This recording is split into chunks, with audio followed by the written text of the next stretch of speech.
지금 유엔이 말이죠. 거의 붕괴 직전이라는 이야기까지 나옵니다. 세계 평화를 위해 만들어진 이 거대한 조직이 과연 이대로 해체될 것인가? 아니면 대대적인 수술을 통해 어떻게든 살아남을 것인가? 국제사회 전체가 정말 중대한 선택의 기로에 서 있습니다. 오늘 유엔의 운명을 좌우할 이 질문에 대한 답을 한번 찾아보겠습니다. 자, 한번 이런 상상을 해볼까요? 때는 2026년, 유엔이 만들어진 지 80년이 갓 지난 시점입니다. 그런데 정말 충격적이게도 이걸 만드는데 가장 앞장섰던 미국이 유엔의 붕괴를 주도하는 상황이 벌어지는 거죠. 이게 그냥 영화 같은 이야기가 아니라요. 지금 유엔이 처한 위기가 얼마나 심각한지를 보여주는 하나의 상징적인 시나리오라고 할 수 있습니다. 아마 많은 분들이 이 문구를 보면서 고개를 끄덕이실지도 몰라요. 아니, 유엔이 그동안 한 게 뭐가 있다고? 당연한 거 아니야? 이렇게요. 사실 그렇죠. 요즘 유엔의 역할에 대해서 좀 회의적인 시각이 많은 게 사실이거든요. 왜 이런 이야기까지 나오게 됐는지 그 배경부터 한번 제대로 짚어보겠습니다. 그래서 오늘 저희가 살펴볼 내용은 이렇습니다. 먼저 유엔의 위기, 그 실체를 좀 보고요. 그럼 이걸 대체할 수 있을까? 아니, 왜 대체가 불가능한가? 그리고 마지막으로 파괴가 아니라 개혁으로 나아가야 하는 이유와 그 속에서 우리 한국의 역할은 무엇일지 차근차근 짚어보겠습니다. 자, 그럼 첫 번째 이야기부터 시작하죠. 유엔의 위기.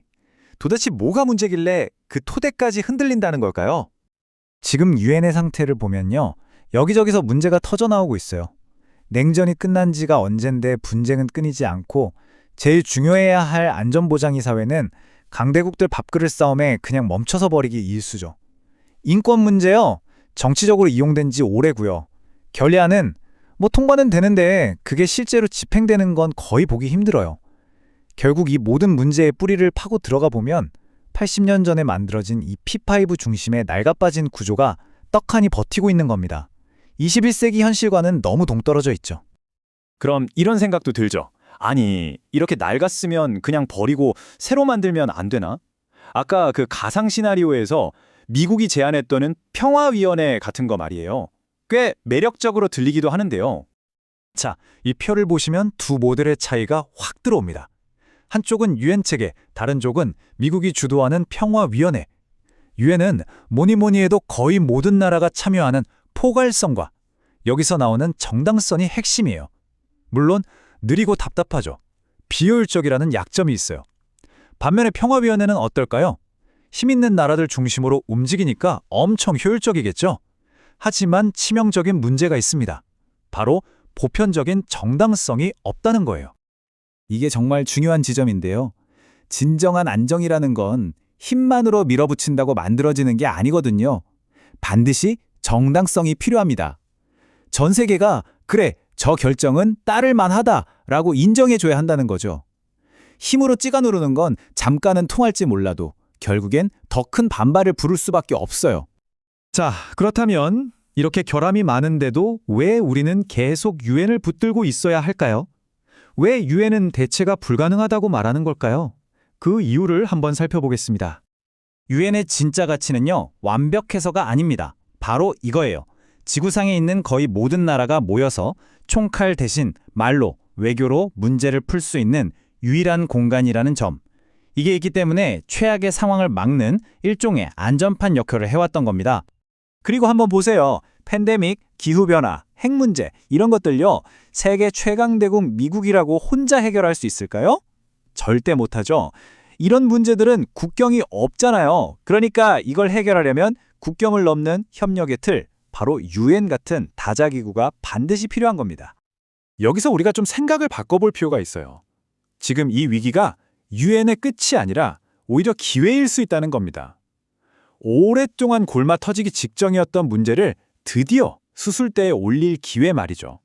심지어 미국이 유엔 그냥 무시하고 우리끼리 할래라고 하는 움직임조차도 역설적으로는 개혁의 신호탄이 될 수 있다는 거예요. 이봐, 지금 이 상태로는 더는 안 돼라는 아주 강력한 메시지를 전 세계에 던지는 셈이니까요. 이 압박감이 오히려 변화를 만들어내는 힘이 될 수 있는 거죠. 그럼 21세기에 맞는 유엔은 어떤 모습이어야 할까요? 여기 청사진이 있습니다. 첫째, 지금 현실에 맞게 안보리 구조부터 뜯어고쳐야겠죠. 둘째, 강대국 하나가 모든 걸 멈춰 세우는 이 거부권, 이거 제한해야 합니다. 그리고 셋째, 돈 문제. 투명하게 해서 신뢰를 다시 쌓아야 하고요. 마지막으로 이걸 바탕으로 현장에서 뛰는 평화유지 활동의 효율성을 높여야 합니다. 이 네 가지는 다 따로 노는 게 아니라 톱니바퀴처럼 맞물려 돌아가야 하는 개혁 과제들입니다.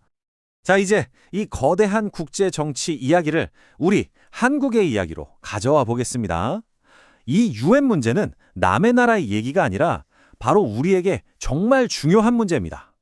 이건 우리가 절대 잊어서는 안 되는 역사입니다. 대한민국이라는 나라 자체가 유엔의 결의를 통해서 국제사회에서 인정받았어요. 그리고 6.25 전쟁 때 나라가 사라질 뻔한 위기에서 유엔군 덕분에 살아남을 수 있었죠. 우리에게 유엔은 그냥 국제기구 그 이상입니다. 우리의 존재와 그 역사가 아주 깊게 얽혀 있는 거죠. 그렇기 때문에 우리는 그냥 유엔이 위기라네 하고 지켜보는 관찰자가 될 수가 없어요. 되어서도 안 되고요. 이제는 도움을 받던 나라에서 이 문제를 주도적으로 해결하는 나라로 나서야 합니다. 유엔을 버리는 게 아니라 더 나은 유엔을 만들기 위한 개혁의 선봉에 서야 할 역사적, 도덕적 책임이 바로 우리에게 있는 겁니다. 역사적인 빚이 있죠. 그리고 도덕적인 책무도 있습니다. 여기에 지금의 국력, 역량까지 갖췄어요. 이 세 가지를 모두 가진 나라. 그래서 이 개혁을 이끌어갈 수 있는 가장 특별한 위치에 있는 나라, 바로 대한민국입니다. 결국 선택의 시간이 왔습니다. 낡고 병들었다고 해서 그냥 무너뜨릴 것인가? 아니면 아프고 힘들더라도 대수술을 해서 다시 살려낼 것인가? 파괴가 아닌 개혁이야말로 21세기 유엔이 다시 태어나는 유일한 길일 겁니다. 여러분의 생각은 어떠신가요?